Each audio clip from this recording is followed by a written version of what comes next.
I know every house on this street better than the owners do. I know which mailboxes sink in the winter, which dogs bark near the gate, which residents subscribe to magazines that always arrive open because the plastic sleeve doesn't seal right. 18 years running Route 4 out of Glide will teach you that. A mail carrier learns the rhythm of the houses before she learns the names. So when I went out that night looking for Nestor, I wasn't scared. I was annoyed. It was almost 11 on a Thursday in March. The wind was coming from the north, from the side of the woods that closes off the back of our block on Fir Hollow Road, and it was shaking the pines in a way that made it seem like someone was pushing the trees from the inside out. Doug opened the front door for less than 2 seconds to toss out the trash, but Nestor was right behind him, like he always was, waiting for exactly that window. He shot out like a bullet, gone into the dark before Doug could call his name even once. I grabbed the LED flashlight from the cabinet under the stairs, the one I've had since I worked the night shift at the co-op warehouse years back, before I moved over to the post office. Doug grabbed one of those smaller battery-powered ones he keeps in the kitchen drawer along with masking tape and old batteries that probably don't work anymore. His flashlight was weak, throwing out a honey-colored light that barely reached 2 feet. I didn't say anything about that. We went out through the side of the house. Fir Hollow Road was empty, the way it always is after 10. The lights were on at Patty Gelman's and Ray Sorkin's. Patty's had insomnia for years. I know this because she gets the same 3 supplement catalogs every week, including an herbal sleep one she's been ordering for at least 2 years with no apparent results. Her bedroom light was on, and so was the living room light. Ray Sorkin usually leaves the light in the back shed on all night. He told me once that he does it because it's easier to see if someone comes into the yard. Lost some good tools at an old garage over in Lone Pine Acres before he moved here. The wind smelled like wet earth and pine resin. There was also an undertone of cold smoke, the kind that lingers after a campfire dies out. Someone had made a fire earlier, and the wind was carrying what was left of it down along the North Umpqua. It wasn't a bad smell. I catch myself remembering it sometimes without meaning to. I can't really explain why that's the detail that sticks. Nestor. Ness. Doug called out softly, the way you do when you don't want to wake up the whole neighborhood. Denise Calloway's 2 dogs answered from her yard 2 houses down. 2 short barks, the way they do when they hear something familiar but can't quite place it. Then Sable, Ray Sorkin's old lab, gave a long reply from somewhere out back, and 2 or 3 others I couldn't quite identify. One of them maybe from the green-sided house near the bend, the one with the blue gate that changed owners last fall. The whole neighborhood was barking. I swept the flashlight beam across the sidewalk, the front yard, the side of our house. No Nestor. Doug went to the back of the lot calling for him. I went to the edge of the road and ran the light along the sidewalks in both directions. There were leaves on the ground, a lot of them. The wind had knocked even more down that week. I needed to sweep. That thought crossed my mind right there, in the middle of all of it, while I was searching for the dog at 11 at night on a dark street in March. It still crosses my mind now, 8 months later. I think that says a lot about how my brain works. Doug came back around the side. He's not out back. He must have gone up the street. We both walked down the sidewalk toward Ray's house. The shed light was on, like I said. His side gate, the old wooden one, held shut by a metal hook and was closed. I knew it was closed because he never leaves it open. Ray Sorkin is the type who checks twice. Mr. Sorkin, Doug whispered toward the gate. Sorry for the hour. Nestor got out. You haven't seen a dog out here, have you? Silence. I heard the wind. I heard a branch knocking against the roof of some house to the right. I heard Doug breathing beside me. That slightly winded breathing he's had since he stopped exercising. And then I realized I wasn't hearing the dogs anymore. It wasn't gradual. It wasn't one by one, each one giving up in its own time. It was like someone had flipped a switch. Denise's 2 stopped. Sable stopped. The others stopped. The whole neighborhood went quiet all at once, and the only sound left was the wind working through the pines at the back of the lots. Doug looked at me. I looked at the empty street. I looked at the light from Sorkin's shed spreading an orange strip under the gap at the bottom of the gate. I looked at the lit windows of Patty's house, and for a second I really wanted her to appear there, the way she sometimes does when she hears something. In her bathrobe, squinting through the living room window. She didn't appear. Ray's yard gate creaked. The sound was low, dry wood giving slowly against its own weight. But the gate stayed shut. I could see the metal hook sitting right in place. Doug took a step toward the gate. Doug. I said his name without raising my voice. I can't quite explain why it came out that way. It wasn't fear yet. Not exactly. It was the same instinct I get on the route when something is off and I haven't figured out what yet. He stopped, and then we heard the breathing. It was coming from behind the shed. Deep, steady, unhurried. The rhythm of something large that was in no kind of hurry at all. A sound that didn't belong to any animal I had ever heard in 18 years on Route 4 in this county. Neither of us moved. We stood there long enough for the wind to shift direction once. It wasn't courage that got us moving. It was Doug taking a step back without deciding to, and me following without deciding either. We just retreated slowly, until we were back on the sidewalk with Fir Hollow Road open in front of us. Neither of us said anything about the breathing. Not right then. I think we were still trying to find an explanation that fit inside the realm of normal. Probably a deer, Doug said finally, once we were about 40 feet from Sorkin's gate.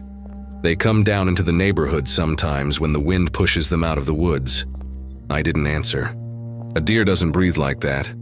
I run Route 4 before sunrise half the year, and I've seen deer standing at the edge of the road on cold mornings, the vapor coming out in short bursts through their snouts. That breathing was something else. It was measured in a different way, spaced out, like whatever was breathing was rationing its own air. But I didn't say that to Doug right then. "Let's find Nestor and get inside," I said. The street was dark in the stretches between the streetlights. Glide doesn't have dense public lighting. The county out of Roseburg never prioritized the communities along the 138, and anyone who's lived here more than 10 years has made their peace with that. The lights that exist are at the corners and at the entrance of Rod and Gun Road, near the Chevron station that closes at 9. In the middle of the blocks, the light comes from the houses. Patty's was still on. The green-sided house near the bend, too. Just the porch. A low-wattage yellow bulb that doesn't actually illuminate anything, but creates that impression of presence. We called for Nestor a few more times. Quiet, but loud enough for him to hear if he was within one house's distance in either direction. Nothing. I swept the sidewalk with the flashlight. Doug worked along the edge of the road. That was always how we did it when he got out. Nestor tends to walk in a straight line until something smelly pulls him off course, and when he's on the street, he prefers the asphalt to the grass. We made it to the corner of Fir Hollow and Umpqua Heights Drive without finding him. At the corner, there's a red metal mailbox I know very well. It belongs to a man named Arthur Beam, who gets a physical newspaper 5 days a week and never lets the box go more than a day uncleared. Organized Arthur. The box was closed, the way it should be at that hour, but the weekly insert, that folded Douglas County News Review supplement that comes in a clear plastic sleeve, was sitting outside the box, leaned up against the post. I stopped. Doug went 2 steps further before he noticed I had stopped. "What?" "Arthur's paper is outside the box." Doug looked. He frowned. Maybe he dropped it. Maybe. But Arthur Beam doesn't drop things. And even if he had, the clear sleeve was leaned against the post in a way that didn't look accidental. Perpendicular to the ground, balanced upright. The wind that night wouldn't have left anything like that. I looked at the sleeve for about 3 seconds, trying to put together a mechanical explanation that made sense. I couldn't. I kept walking. I didn't pick up the paper. I thought about that afterward.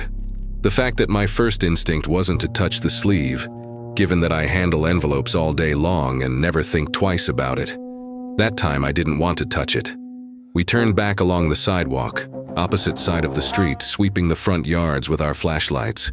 Doug's was weaker than when we'd left. He didn't mention it, but I could see the difference in how far the beam reached. The pines at the backs of the lot swayed in unison when a stronger gust came through, and the sound they make, that friction of branch against branch, that low and continuous creaking, filled the silences between our calls. Nestor didn't show. I was starting to run the calculations. How long he could be out before the cold became a problem, What the odds were that he'd wandered down to the North Umpqua. The river runs about 400 yards behind the larger lots. And what I was going to tell my daughter if something happened to him. Because Nestor was technically hers before she moved to Portland, and he'd ended up staying with us without anyone ever making a formal decision about it. Those were the things I was thinking about as I walked. And then Doug stopped. Ellen. He was looking at Denise Calloway's yard. Denise has a low white wooden picket fence, the decorative kind that doesn't keep anything out, just marks the border. Her 2 dogs usually stay in the kennel out back at night, but sometimes she forgets to close it, and they roam the yard.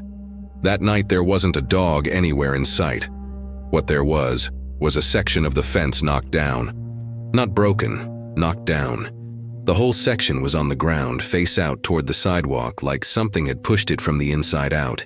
The wood was thin, decorative, the kind that gives easily. But gives easily to what at that hour? With the street empty since we'd left the house? Her dogs, I said. Doug swept the flashlight across the yard. Empty. Denise's 2 dogs, who had barked when we first came out, who I had heard clearly 40 minutes before, were nowhere to be seen. The kennel out back was dark. Maybe she already brought them in, Doug said. After barking like that? He didn't answer. I looked at the downed fence, at the bent nails that had held the boards together, now pointing upward with nothing to grip, at the grass in Denise's yard, wet, catching the little bit of light that reached it from the porch. There were no visible tracks, but there was a depression in the grass near the fence, long, like something heavy had been dragged, or like something heavy had come down with enough force to compress the ground. I didn't say the word that crossed my mind right then, the word beast. I pushed it down with the same effort I use to avoid thinking about certain routes when it's snowing. Let's go inside, I said. Doug looked at me. Nestor. Doug, let's go inside. He hesitated. I had already turned back toward our house. I heard his footsteps falling in behind me after a second. Sorkin's gate was quiet when we passed it on the way back, but the shed light flickered once, quick, like a power surge, and then stayed on. I didn't stop, but I noted it. That night I didn't sleep right. Doug fell asleep around 12:30. I heard his breathing change, go deeper, and I lay there staring at the ceiling for another hour and 40 minutes. I know the time because I checked my phone twice and did the math. It's a bad habit I've had since I started doing early morning deliveries. The brain keeps tracking the clock even when it doesn't need to. Nestor didn't come back that night. In the morning, before heading out on the route, I put a bowl of water and some food on the back porch, left the side gate propped open with a brick, and texted my daughter saying he'd gotten out but was probably in some neighbor's yard waiting out the cold. She replied with a dog emoji and a heart. I put my phone away and climbed into the mail van, telling myself I was being reasonable. I ran the whole Route 4 without finding him. I got back around 2 in the afternoon.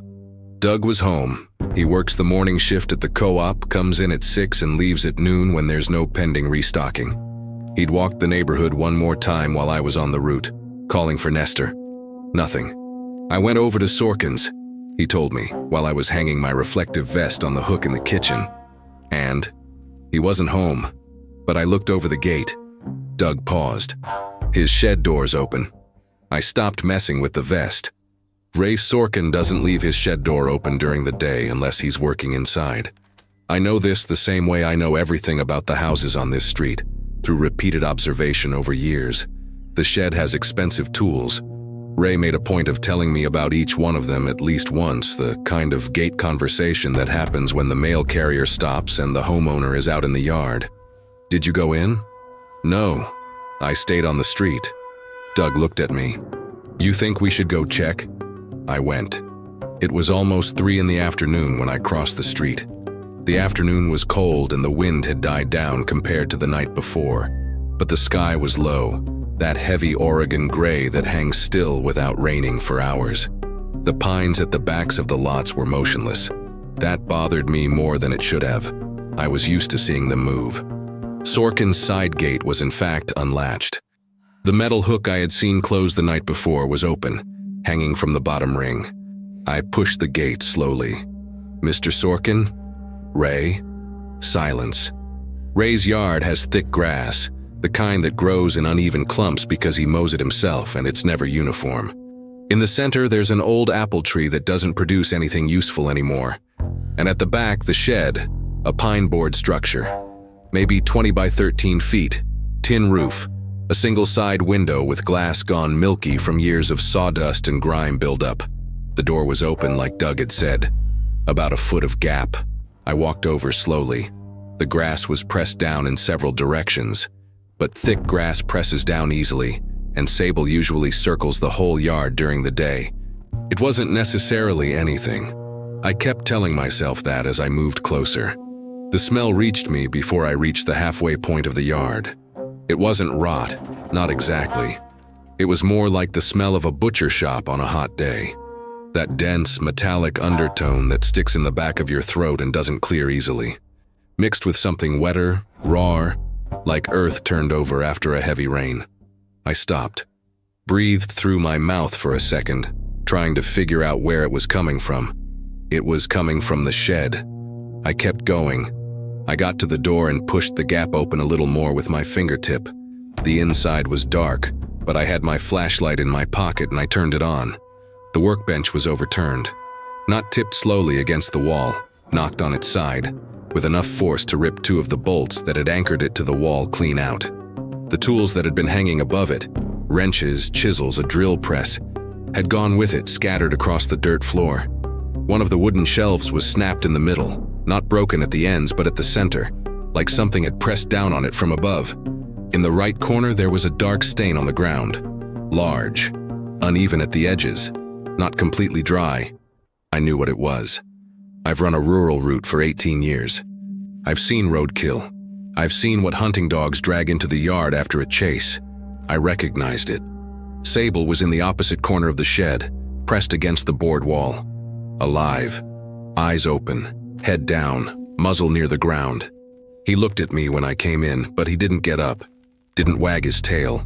There was a long cut along his left flank, not deep enough to be fatal, but long, too clean to have been made by another animal.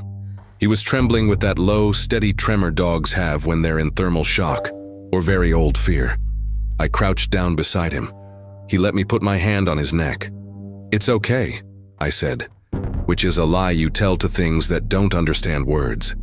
I looked at the overturned workbench, at the shelf snapped in the center, at the stain on the floor that I preferred not to identify any more precisely than I already had. Something had gotten into Sorkin's shed. Not through the door. The door had its external latch scratched but intact. The side window had the milky glass broken in two clean pieces, pushed inward. The gap was small for most things I could imagine squeezing through, but the window frame had its upper boards pulled apart, like the opening had been widened. I didn't want to spend any more time than necessary calculating the dimensions of what had come through that window. I picked Sable up carefully, held him in my lap until he was steady enough to stand on his own, and walked him out of the shed. I pulled the door shut with my shoulder. I walked back to the street with Sorkin's dog on an improvised leash I made from the spare shoelace I always carry in my vest pocket. It's something you learn to do when you spend all day in front of houses with dogs. Nestor was not in the shed. That was what I noted. Nestor was not there, which meant there was still a chance he was somewhere else, safe and sound, waiting behind some neighborhood fence. I held on to that possibility harder than it deserved. I walked Sable over to Sorkin's house, filled his outside water bowl, and left a note under the door. "Ray, your dog is hurt. I had to leave the shed open. Call me. Ellen Marsh, across the street."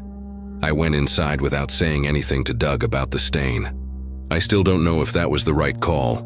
Ray Sorkin called at 6:40 the next morning. I was already up. I leave for the route at 6:15, so when the phone buzzed on the nightstand, I had already gotten out of bed, already made coffee, already had my vest in my hand. I picked up on the second ring. Ellen. His voice was different. Not scared, exactly. Flat. The kind of voice people use when they've already processed something bad and are now on the other side of it, in the territory where only the facts remain. "You went into my shed yesterday." "I did. I needed to check on Sable. He was hurt." Short silence. "I know, I saw him when I got home." Pause. Did you see the rest? I saw the bench, the shelf, the window. Yes. Another silence. Longer. I was at my sister's place in Sutherland since Thursday morning, he said. The shed was locked when I left. The window was intact. I didn't say anything because there was nothing useful to say. You still looking for your dog? He asked. I am. Don't look behind the lots at night, Ray said. For now. He hung up before I could ask for an explanation. I stood there with the phone in my hand for about 10 seconds, looking at the pattern of the comforter on the bed I had just made. Doug was still asleep. I let him sleep. That day, after the route, I went to the back of our lot. It wasn't disobeying Ray, he had said at night, and it was almost 3 in the afternoon. Sky still overcast, but with enough light. I brought the flashlight out of habit, not necessity. The line of pines that closes off the backs of the Fir Hollow Road lots starts about 15 feet from our back fence, a strip of unowned land that the county classifies as a buffer zone but is in practice just brush, tall grass, some salal bushes that grow knee-high. The actual forest starts beyond that, dense, the ground covered in pine needles that muffle any sound of footsteps. I called for Nestor twice in a low voice. Nothing. I walked along our fence line, then along Sorkin's, looking at the ground. Tall grass bends easily and takes a long time to recover. If something heavy had passed through there recently, I'd see the trail. I did. The grass was flattened in a strip nearly 3 feet wide, running parallel to the tree line, coming from the back of Sorkin's lot toward the empty lot that sits between his place and Denise Calloway's. A long strip, pressed down in the same direction, like something had traveled that stretch multiple times going the same way, or once with enough weight to flatten the grass like that. I stopped at the edge of the empty lot. That lot is about 65 feet wide by 130 deep. It used to belong to a man named Harlan Pitts, who built a house there in the early 90s, but the house burned down in 2011, and the land has sat vacant since. The concrete foundation is still there, the lower portions of the walls that didn't burn, some rusted metal frames that used to be the garage. In the center of the lot, growing up through the foundation, there's a pine that took hold after the fire. Still young by the species standards, but already about 13 feet tall. I walked to the foundation. The smell I had noticed in Sorkin's shed was there too.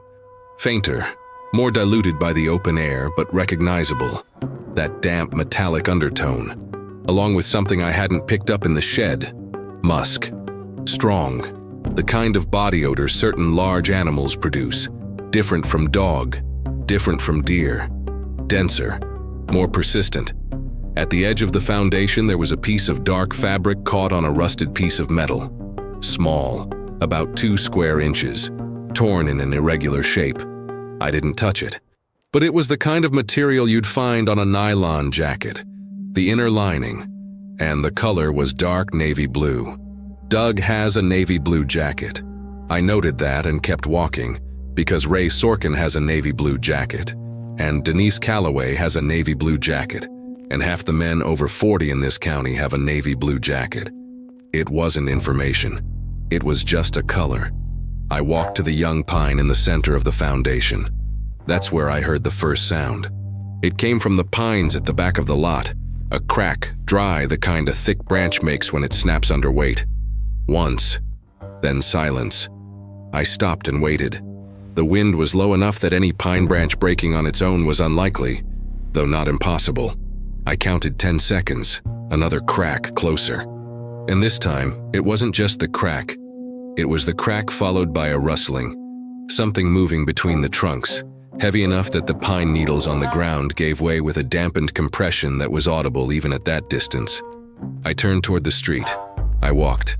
I didn't run. My brain was still trying to build a reasonable explanation, and running felt like a decision that confirmed a conclusion I didn't want to confirm. But my pace was faster than normal, and I knew it. The third sound came when I was in the middle of the empty lot, about 40 feet from the sidewalk. It wasn't a crack this time. It was breathing. The same breathing as the night before. Deep, unhurried, measured. But now without Sorkin's gate between us. Without any barrier at all. It was coming from the tree line with that quality sound has in open spaces. where distance is hard to judge, because there are no walls to throw the echo back. I didn't look back. I reached the sidewalk, crossed the street, went in through our side gate, and slid the bolt shut without looking at the empty lot. I went straight to the kitchen, put the kettle on, sat down in the chair that faces away from the window, not by strategy, just because it's the chair I always sit in, and stared at the wood grain of the table while the water heated.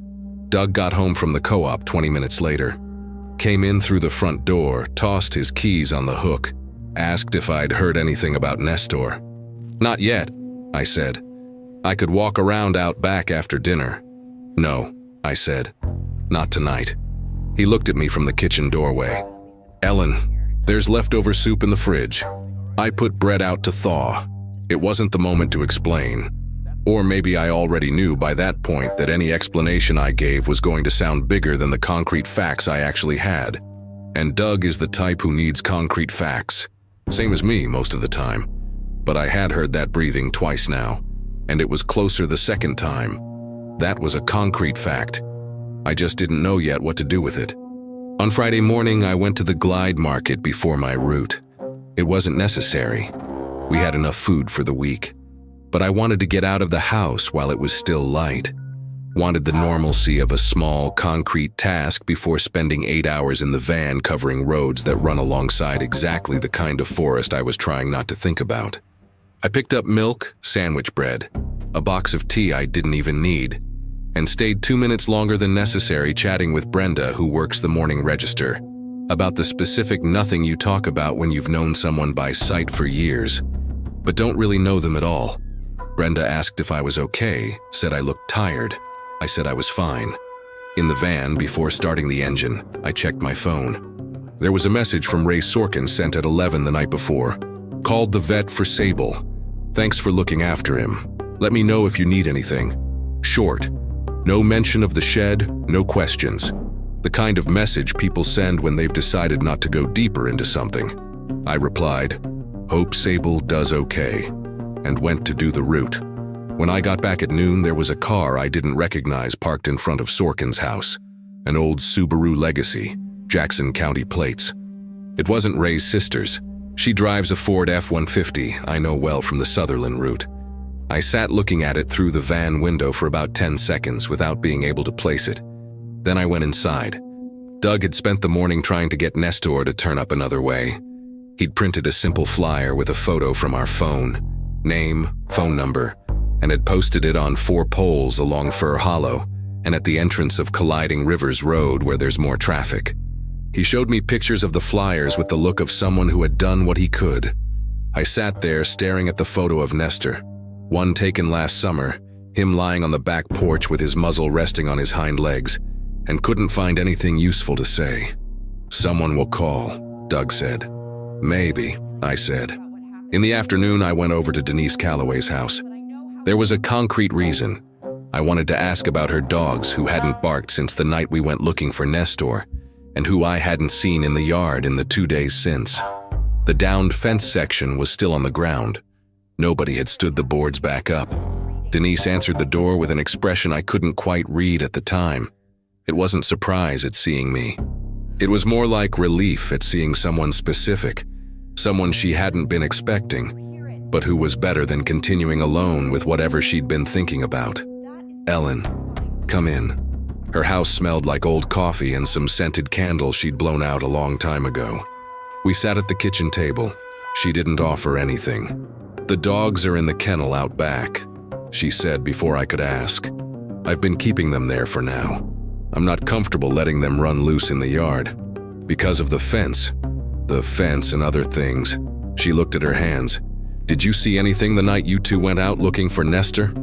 I thought about the gate creaking, the breathing behind the shed, the cracks from the pines the following afternoon. "I saw some things I can't quite explain yet." Denise nodded like that was exactly the answer she'd been expecting. "My dogs haven't barked at night for 2 days." She said it slowly, like she was choosing each word. "They go quiet around 10:30, and stay that way until morning. Buster has never done that in his life. He barks at everything. Passing cars, cats, rain. 2 days silent as a rock. I knew what that meant without wanting to know. "And there's one more thing," Denise said. She got up, went to the window that looks out on the backyard, and motioned for me to come closer. Denise's yard is smaller than ours. There's the kennel out back, a plastic table in the center, an empty planter along the side fence. The left side fence, the one separating her yard from the vacant pits lot, is wood, about 6 feet high, sturdier than the decorative front fence that was still on the ground.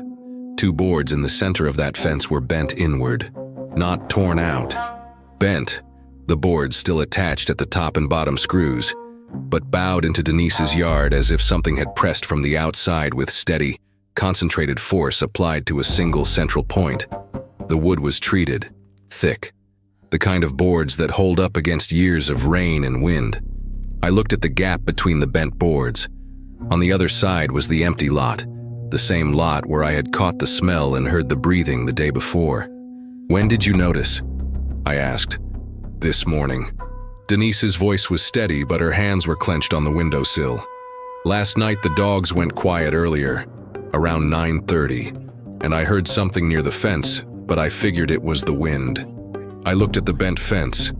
At her yard, enclosed on 3 sides, the front with the decorative fence still knocked flat on the ground, the left side with the boards giving way, the right side and the back still intact. I ran the calculation I didn't want to run. The exits from the yard were narrowing, but it wasn't actually Denise's yard I was calculating. It was the whole neighborhood. I was trying to map the points.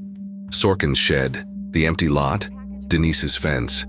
Trying to understand which direction things were moving, whether there was a pattern, whether there was any logic I could work with.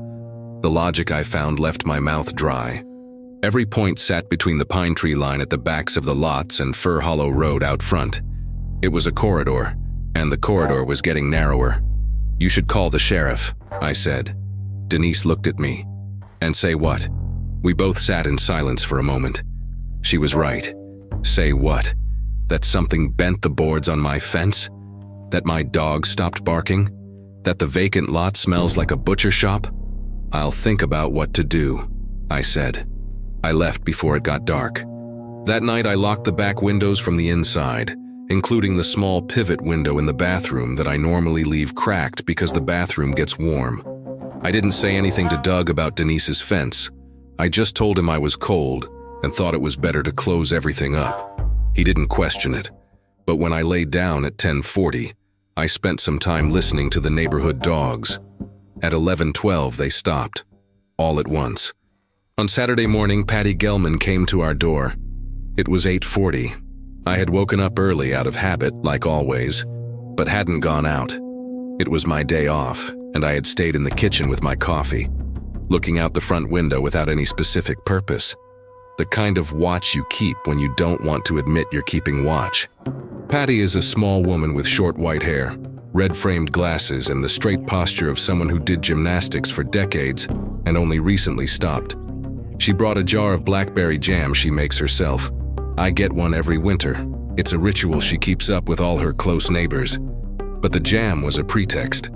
I recognized that from the way she came into the kitchen and stood near the refrigerator instead of sitting down, as if she needed to keep the option of leaving quickly. "I saw a light out back last night," she said. I set the jam on the counter and waited. Around 2 in the morning. You know I don't sleep right. She adjusted her glasses. I was at the living room window and I saw a light moving out back, behind the lots, near the tree line, like a flashlight. Lasted maybe 3-4 minutes and went out. "What did you think it was?" "I figured it was someone looking for Nestor." She looked at me. "But then I got to thinking that Doug was asleep because his car hadn't moved and you two had said you were going to stop searching at night. And it wasn't you because I know the way you walk. And this light was mostly still. It would stay in one spot, go out, show up somewhere else, go out again." I looked at her. "And you didn't call the sheriff?" Patty made that expression glide people make when you suggest calling the sheriff about something that doesn't have a name yet. An expression that mixes pragmatism and local pride in a way I understand, because I probably have the same one. "I called you," she said. After Patty left, I stood in the kitchen for a while. The light she had seen wasn't from a human flashlight. I knew that, or suspected it with a certainty that was growing beyond my control, but there was no way to say that to Patty without sounding like something I wasn't ready to sound like yet. The beast. I was already using the word internally, no quotes, no qualification. Wouldn't be using a flashlight, but a light moving near the tree line at 2 a.m, in a pattern of stopping and going dark, could be the eyes of a large animal catching some distant light source. The moon was nearly full that week, sitting low on the back horizon, eyes that catch the light. I had thought about that before and pushed it aside. I stopped pushing Doug left at 10 to get groceries in Roseburg. I asked him to stop at the hardware store on SR 138 and pick up a new latch for the side gate. Ours was old, a simple hook and I wanted one with a padlock. He didn't ask why, which was a relief and at the same time bothered me in a way I couldn't quite identify right then. Maybe he already knew more than I had told him. Maybe he was giving me space to get there in my own time. That's his way sometimes. While he was gone, I went to the back of the lot. During the day, with winter sunlight coming through the gaps between the treetops, weak but present, the back seemed smaller than it did at night. The fences were solid and visible. The tree line was still. I walked up to our back fence and looked at the strip of tall grass between us and the trees. There was a small pine, about 6 feet tall, growing in the buffer strip about 25 feet from our fence. I knew it. It had appeared 4 years ago, growing crooked because it didn't have enough light, and I had been tracking its progress every time I passed by. One of those inconsequential things you accumulate. The pine had marks on its trunk. Not axe cuts, not branch wounds. It was a series of vertical gouges, deep parallel, running from the highest point I could reach with my arm fully extended down to almost waist level. The bark had been stripped in ribbons along the gouges, exposing the white wood underneath. Fresh, the edges still moist, no oxidation. 4 gouges, parallel, unevenly spaced, not uniform, the kind of irregularity that suggests whoever made them wasn't measuring. I held my open hand over the gouges without touching, just to compare scale. The distance from the first gouge to the last was larger than my open hand, considerably larger. I pulled my hand back. I went back inside and washed my hands at the kitchen sink, which is a strange thing to do when you haven't touched anything, but I did it anyway. Doug got back at 2 with the latch and a bag of groceries that included, without me having asked, 2 new LED flashlights and a pack of batteries. He set everything on the counter without comment. I looked at the flashlights and didn't say anything. We installed the latch together late in the afternoon, with a screwdriver and the porch light because the sun was already low. Doug drove the screws. I held the hardware. We worked without talking much beyond what was needed. A little more to the left, hold it there, is that level. The kind of couple's silence that is communication, just on a different frequency. When we finished, Doug stood there with the screwdriver in his hand, looking toward the back of the lot. "Ellen, what's actually going on?" I looked at the new gate, at the shiny latch in its housing. I thought about the gouges on the pine, the breathing behind the shed. Denise's fence bowed inward, the corridor that was getting narrower. "There's something out back," I said. "Something large. I don't know what it is and I don't want to speculate until I'm more certain. But I want us to stay inside after dark until I have a better understanding of what's happening." Doug was quiet for a moment. "Nestor," he said, not as a question. I didn't answer. He nodded once, slowly, with the movement of someone receiving information they already suspected and confirming it in silence. He went inside through the side door without another word. I stayed in the yard for 1 more minute. The tree line was darkening with the end of the afternoon. The trunks went black before everything around them because the light left them first. And as I stood there looking, searching without wanting to find anything, I noticed what was missing. The birds. The backs of our lots always have birds at that hour. Finches, wrens, the pair of Steller's jays that lives in the big pine on Sorkin's lot, and that I hear all day when I'm home. That afternoon there were none. No sound of wings, no rustling of a branch under the weight of a bird landing. The forest was empty of everything that should have been there. I went inside and bolted the back door from within. The phone rang at 11:46 at night. It was Ray Sorkin. "Ellen, His voice was in the same flat register as the previous call, but there was something underneath it now. A muscular tension, the way a voice sounds when the jaw is held half-clenched. "You home?" "I am." "Stay inside." Pause. "I'm on my front porch. I saw something pass along the side of your house just a little while ago." I got out of bed slowly without turning on the light. Doug was asleep. I went to the bedroom window, the one that faces the side yard, not the street, and looked through the gap in the blinds. The side yard was empty. "Which direction?" I said quietly into the phone. "Came from out back, went toward Denise's side." Ray breathed. "Ellen, I have a rifle here. I shot at a wild boar last year that got into my lot. But what I saw wasn't a boar." "What did you see?" 4 seconds of silence. I counted. "I saw the top half," he said. "It was standing upright near your side fence. Tall. Real tall." I didn't say anything. "Stay inside," he repeated. "I'll keep watch from the porch." I hung up and stood still in the dark bedroom. Doug was breathing deep beside me. I thought about waking him and decided not to, not yet. If I woke him, he'd want to go out, and I didn't want either of us going out. That was the logic I used. I still think about it sometimes. I went to the kitchen without turning on any lights, using Doug's new flashlight on its low setting, pointed at the floor. I sat down in the chair with my back to the rear window, my usual chair, and listened. For 40 minutes there was nothing. The wind was low. The house was quiet with that specific middle-of-the-night silence, different from afternoon silence, thicker.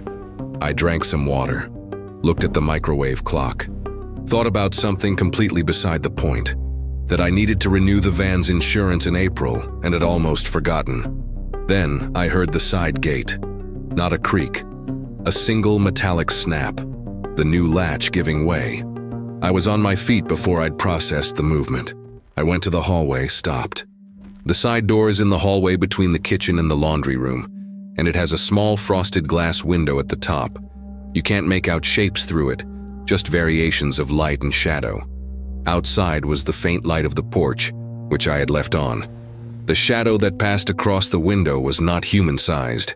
It was too tall, too wide across the shoulders. Moved slowly, not fast, not furtive, slowly with the kind of calm that belongs to something that doesn't need to hurry. And the weight of its footsteps made the wood decking of the side porch flex with a low sound I felt more than heard. I had the flashlight in my hand, but I didn't turn it on. I stood in the hallway with the flashlight off long enough for the shadow to disappear from the frosted window. Then I heard the footsteps continue, moving around the house, going toward the back. Each step with that long, heavy spacing, the deck giving and then the grass muffling the sound once it reached the yard. I went to the kitchen, looked out the back window. The back porch has a light too, but I hadn't turned it on. The yard was dark, only the faint winter moonlight coming through breaks in the clouds. Enough to see shapes. Enough to see that there was something in the center of our yard. It was standing still. That was what I hadn't expected, the stillness. I had mentally built a creature in motion, in pursuit, in action. What was in my yard was motionless, with its back to the house looking toward the tree line. The height was the first thing I registered, because my mind needed a number to hold on to. A little over 6 feet upright, maybe more. The shoulders disproportionate, wide in a way that didn't match the torso below, which was narrower. The arms hanging too long along the body. I noticed this because the hands sat at the wrong level, a full handspan below where they should have been in any human or animal proportion I'd ever known. The fur, I saw fur, or what I'm calling that because I have no other word for it, was sparse, in patches. Skin showed through the gaps between the patches, grayish, stretched tight over the structure beneath. At the back of the head there was a clump denser than the rest, irregular, that the faint wind that night didn't move. It stood still for maybe 20 seconds. Then it turned. It didn't turn fast, it turned with the slowness that large things have when they're not in a hurry. A rotation that started in the hips and traveled up through the torso and shoulders before reaching the head. And when the head turned toward the house, I saw, through the window glass with the moonlight coming in at an angle, the eyes reflecting. Not red, not glowing in any supernatural way, just catching the available light the way human eyes don't, with that flat, cold shine of a nocturnal animal. The snout was long, the features below the snout. I don't want to describe them in any more detail than that.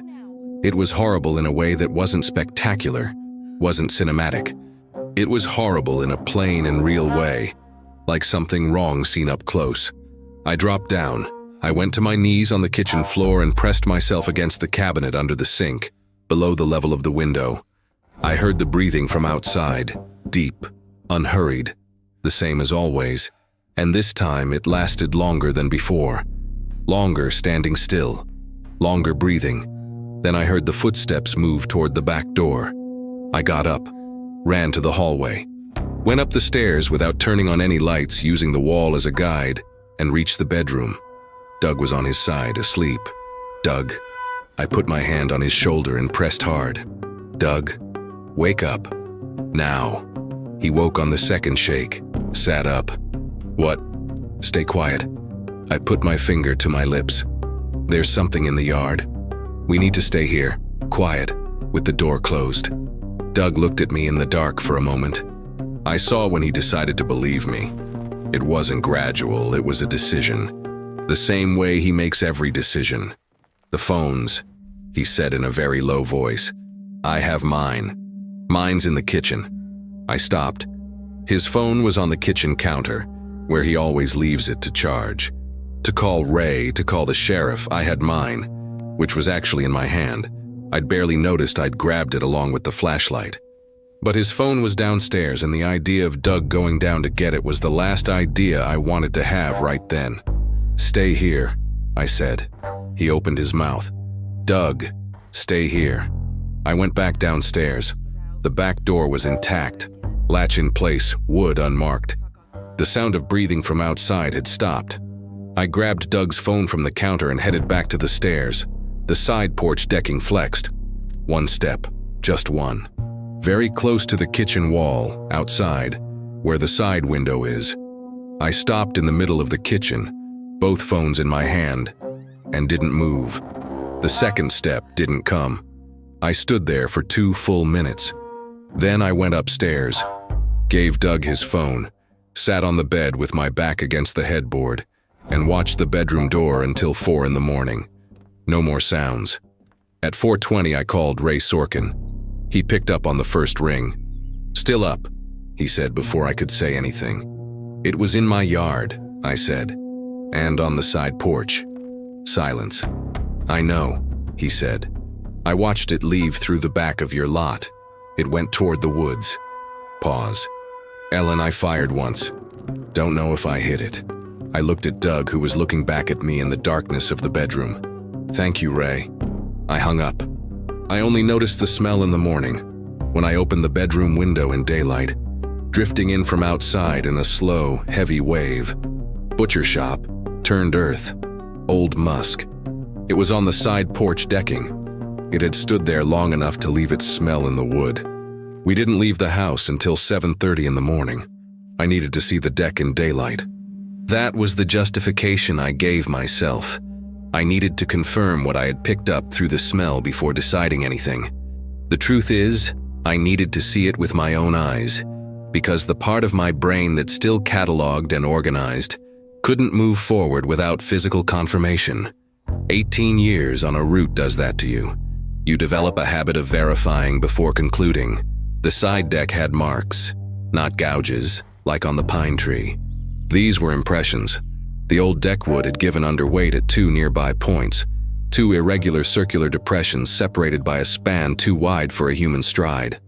I crouched down and placed my fingers along the edge of one of the marks without touching the center. The wood was cold and damp with dew, but around the marks there was a slightly drier area, as if something warm had stood there long enough to evaporate the moisture from the wood beneath. Doug stood behind me, looking. I'm calling the sheriff, he said, not as a question. Call. He went inside. I went to the backyard. The grass in the center was pressed down in a wide circular pattern. Not a clear print because thick grass doesn't hold shape well, but the stems all pointed outward from a central point, as if something heavy had turned there. Near the back fence, there were 2 sharper marks where the soil was softer. Long, wide at the front, with 4 grooves at the leading edge of each one that I stopped examining after 3 seconds, because I already had enough. I went back inside. Doug was on the phone with the dispatch office at the Douglas County Sheriff. I heard his side of the conversation. He described the marks on the deck, mentioned Sorkin's shed, mentioned Denise's fence. He didn't mention what I had seen through the kitchen window. I didn't interrupt him. There was a logic to it. Start with the concrete and verifiable before getting to the rest. The dispatcher said they'd send a deputy as soon as possible, first available of the morning, probably between 9 and 11. Doug hung up and looked at me. They're coming, but it doesn't sound urgent to them. It wouldn't, I agreed. I made coffee, toasted bread, ate because I knew I needed to, not because I was hungry. The food tasted like nothing, the way it does when you have a fever, and I chewed slowly, thinking that I needed to call Denise and Ray before the deputy arrived, so we were all aligned on what to say and how to say it, so the story would make sense within the limits of what the sheriff's office could process. At 8:20, my phone rang. Ray Sorkin. Ellen, there's blood in the grass at the back of my lot. I stopped with the cup in my hand. A lot? No, a few spots. Irregular line coming from the direction of your yard to the tree line. He paused. I think I hit it. Wounded isn't the same as stopped, I said. I know that. Ray's voice had that flatness again, more pronounced. And a wounded animal is a different animal than what was here before. I want you to know that. I hung up and looked at Doug. We need to get out of here before dark. He didn't argue. That was the thing that hit me hardest, that he didn't argue, that he simply went to the bedroom and started pulling things together, which meant he had reached the same conclusion I had on his own. He was just waiting for me to say it out loud. I don't know if that made me feel safer or more frightened, maybe both in the wrong proportion. The deputy arrived at 10:05. He was young, mid-20s. Name tag read Ardell on his uniform, with the posture of someone still learning how to be the calming presence in situations he doesn't fully understand. I appreciated the effort. He examined the deck, photographed the marks in the backyard grass, listened to Doug talk about Sorkin's shed, and wrote everything down in a physical notepad, the kind I hadn't seen a cop use in a long time. Probably a bear, he said. We have records of black bear coming down into the communities along the 138 this time of year. Sometimes wild boar. I'll file the report and contact the State Wildlife Service. I looked at the marks on the deck, at the spacing between them. A bear, I repeated. It's the most likely explanation for marks of this kind in an area that borders forest, Ardell said, with the specific confidence of someone reciting the correct protocol. I didn't argue. He was doing what he was trained to do, and arguing a bear assessment with a deputy in his mid-20s on a glide sidewalk on a Sunday morning wasn't going to change anything that mattered before dark. After he left, Ray crossed the street with his hands in his jacket pockets, the green hunting jacket I see him wear all winter. Not navy blue, I noted without needing to, and stood on our sidewalk looking in the direction the deputy's car had gone. Bear, Ray said. That's what he said. Ray nodded once with the slowness of someone keeping their real opinion to themselves.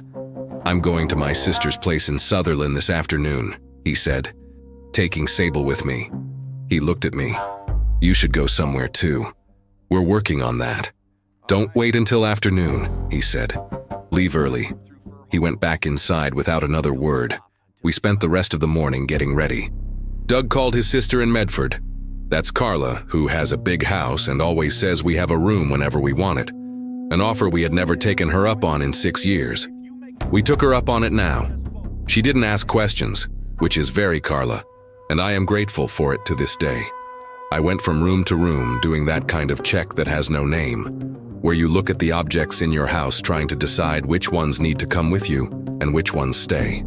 I grabbed documents, medication, the external hard drive with 10 years of photos. I grabbed Patty's jam that was still on the counter, which was a completely unnecessary thing to take and which I took anyway without being able to explain why. It was almost 2 in the afternoon when Doug came downstairs with the bags. Ready? Almost. I went to the back window one last time. The tree line was still in the afternoon light. The yard grass was pressed down from the center outward. The marks I had examined that morning now dry and less defined in the sun.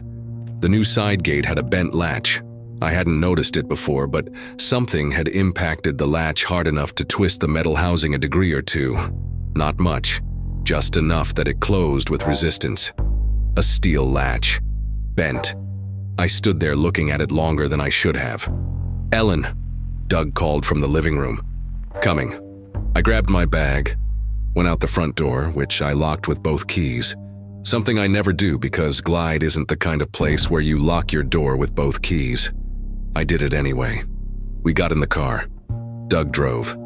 I sat in the passenger seat with my bag in my lap, which is a habit I have on long trips, and that makes no sense on a short trip to Medford, but I needed something concrete on my knees.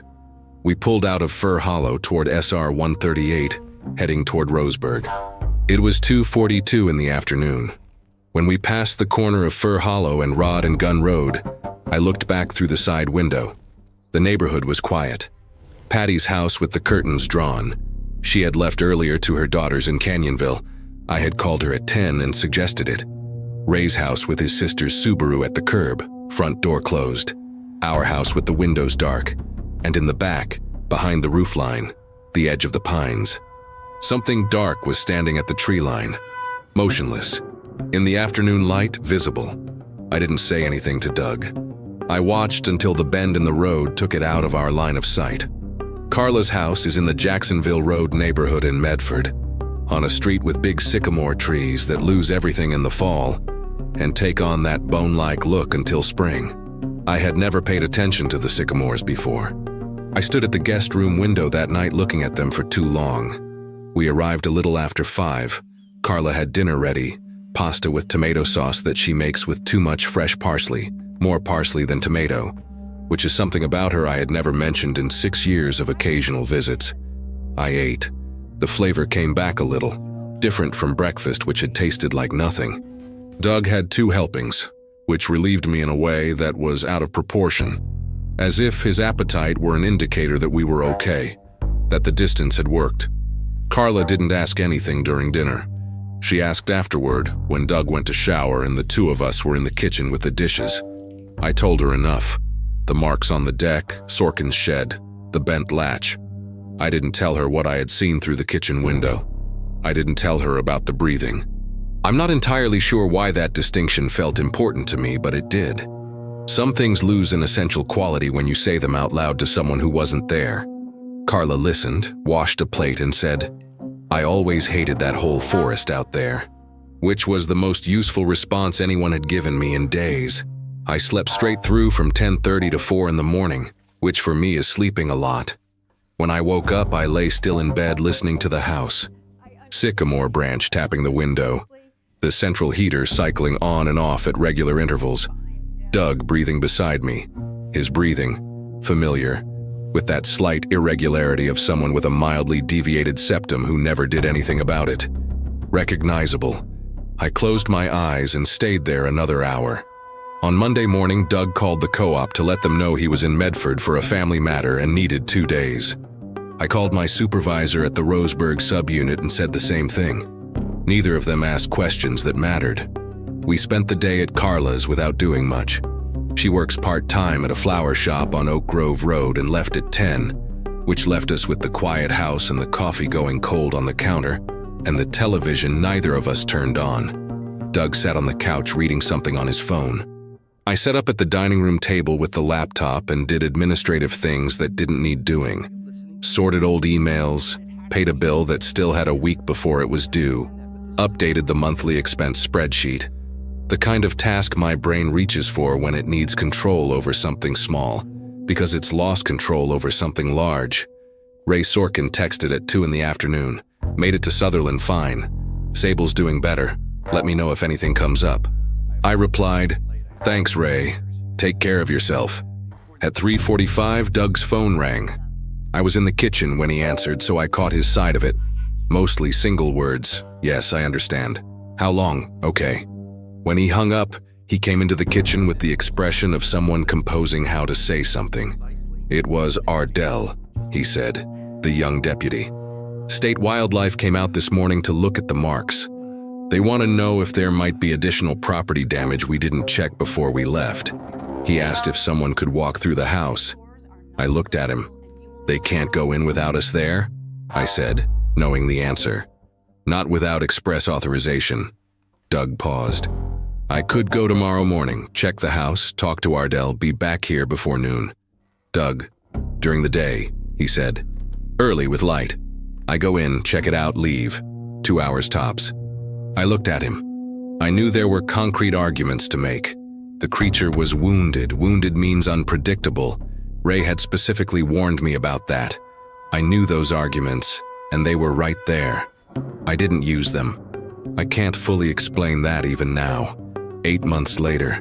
Maybe I had gotten so used to holding back information, from Doug, from Denise, from Patty, from the young deputy, that the mechanism kept working when it shouldn't have. Maybe I was exhausted in a way that compromises your judgment without you noticing it while you're inside it. Maybe part of me wanted to believe that daytime was safe, because daytime is always when things seem manageable. Before 8, I said. And you call me as soon as you get inside the house and as soon as you leave. Deal. We had dinner. Carla got home from work with begonias she was going to repot over the weekend and spent 20 minutes at dinner talking about begonias, which was, strangely, the best 20 minutes of that entire week. Doug laughed once at something she said, and the sound was so normal that I had to look out the window for a second. At 10 at night, Doug was asleep. I wasn't. I went to Carla's kitchen and sat in the same position I take in every kitchen, back to the wall, facing the door. I sat there with a glass of water. No lights, listening to the heater and the sycamores outside. I thought about Nestor. I thought about him directly for the first time since that first night, without the maybe and probably filter I had been using up until then to keep myself from arriving at the conclusion I had already arrived at. I thought about the photo on the flyer Doug had printed. Nestor on the back porch in summer, his muzzle on his hind legs. I thought about how someone would take those flyers down off the poles eventually, that the rain would dissolve the paper before anyone got around to it, and that it was a particularly sad kind of ending for a dog that had never done anything wrong in his life except dart out the door when the door opened. I stayed in Carla's kitchen until a little past midnight. In the morning, at 6:15, Doug was ready to go. Quick coffee, jacket, keys. I walked him to the door. Before 8 you call me? I said. Yes, as soon as you're inside. Ellen. He looked at me with that patience of his. I'll call when I'm in, call when I'm out, back before lunch. I looked at him for a second longer than necessary. Okay, I said. He left. I stood in the open doorway listening to his car pull out of the street. The morning cold came straight in. That March cold in Medford that isn't severe but is persistent. The kind that gets in through the collar of your jacket and stays. I closed the door. At 7:53 he texted, pulling into Glide now. At 8:11, going inside. All clear out front. I waited. 8:12, 8:15, 8:20. At 8:48 I called. It rang. Voicemail. I called 11 times between 8:48 and 9:15 in the morning. Every call went to voicemail. On the 12th attempt, I was already in Carla's car. She handed me the keys without asking questions, which is one of the few things from that day I remember with clarity and gratitude at the same time. And on SR 62 heading toward the interstate. It's 48 minutes from Medford to Glide under normal conditions. I did it in 36. I'm not proud of that, but it's the true number. I called Ardell at the number Doug had saved in his phone. He picked up on the third ring. I told him my husband had gone to the house early that morning and was no longer answering. I gave him the address. I heard Ardell process it, pick up on the seriousness in my voice, or maybe the absence of seriousness, that flatness you develop when you're past the point where panic is a functional option. He said he'd head over. I pulled onto Fir Hollow Road at 9:52. Doug's car was in our driveway. Driver's door closed, the hood cold when I put my hand on it. He had been there for a while. The front door of the house was ajar. Not forced, not damaged. Just open, about 8 inches, with the morning light coming through the gap. I stood on the sidewalk for a moment. Then I went inside. The house was the way we had left it. Bags were gone, but the furniture was there. The pictures, the blanket folded on the couch, the cup Doug had washed and forgotten in the dish rack before we left. The open front door had no explanation I could find. There was no sign that anything had come inside. No marks on the floor, no damaged wood, nothing out of place I could identify in a quick walkthrough. I called Doug's name once. Silence. I went through the kitchen. To the back door, which was locked from the inside with the bolt. The bolt I had thrown myself when we left 2 days before. The side deck with the weight impressions in the wood. The backyard with the grass still pressed outward from the center. Drier now after 2 days of sun. No Doug. I went to the back of the lot. The side gate was open. The bent latch had given way completely. The housing ripped out of the wood. The screws exposed on the side of the post. Outside the gate, in the strip of tall grass between our fence and the tree line, there were marks. 2 wide prints heading toward the forest, and then nothing. The grass pointing into the pines with nothing more concrete to follow. I stood at the edge of the forest. The wind was low. Between the trunks, there was that specific dimness of dense forest, where light filters in at an angle, and everything more than 50 feet away becomes gradations of shadow. No sound of birds. No sound of anything. That same vacuum of presence I had noticed on Saturday afternoon. The forest emptied of everything that should have been living in it. I called Doug's name. My voice went into the pines and didn't come back. No echo, no answer, no movement between the trunks. The kind of silence that isn't the absence of sound. It's the suppression of sound, active, as if the space between the trees were absorbing everything I sent into it. I didn't go in. I want to be honest about that. Even now, I did not enter the forest. I stood at the edge for maybe 3 minutes, and then went back to the house and waited for Ardell on the front sidewalk. I still think sometimes about whether going in would have changed anything. The honest conclusion is that it probably wouldn't have. But the thought keeps coming back anyway, at the wrong moment, without warning. Ardell arrived at 10:20 with another deputy, an older one. They went into the forest with radios and equipment. State Wildlife sent 2 people at 11:30. The Douglas County Sheriff showed up in person at 2 in the afternoon. They found Doug's phone 90 meters into the forest, between 2 trunks, the screen broken. They found his jacket further in, not torn in any way I'm going to describe here. They found other things that I learned about through written reports, not through being present, and that I'm not going to put on these pages because it serves no one. They did not find Doug. The search lasted 4 days. They covered a 2-kilometer radius from the point where they found the phone, through terrain that the searchers described in their reports as extremely difficult. Ravines, dense cover, ground that doesn't hold prints. On the 4th day, the search coordinator brought me into a small room at the sheriff's office in Roseburg and explained to me, carefully, that they were suspending operations, but that the case remained open. That there was evidence of a large animal involved, that they were investigating. They are still investigating. I live in Medford now. Carla's guest room became my room for 3 weeks until I rented an apartment on Crater Lake Avenue, near the park, with windows that face east and no forest anywhere in sight. I put in for a route transfer. I work Route 12 now, which is suburban, flat, without a single pine tree that isn't ornamental. The house on Fir Hollow is for sale. I couldn't go back to empty it alone. Carla came with me once in October. We stayed 2 hours. I grabbed the documents I'd missed and the box of photos I'd forgotten to take. I left Patty's jam on the counter where I'd set it when I got back that day, which is a stupid thing I can't clearly explain. Yesterday, I got a text from Patty Gelman. She went back to Glide in February, which I hadn't known. She said the forest behind the lots is different, that the birds came back, that the neighborhood dogs are barking normally at night again, that things seem to be like they were before. She wrote that as good news, and I understand why she wanted me to know, and I'm grateful. I can't feel it as good news. Maybe someday. Ray Sorkin's Sable stayed with his sister in Sutherland. Ray went back to Fir Hollow in November. He's the type who doesn't abandon. He sent me a photo of the shed all fixed up. New window, new door, rebuilt workbench. In the photo, you can see a piece of the tree line in the back.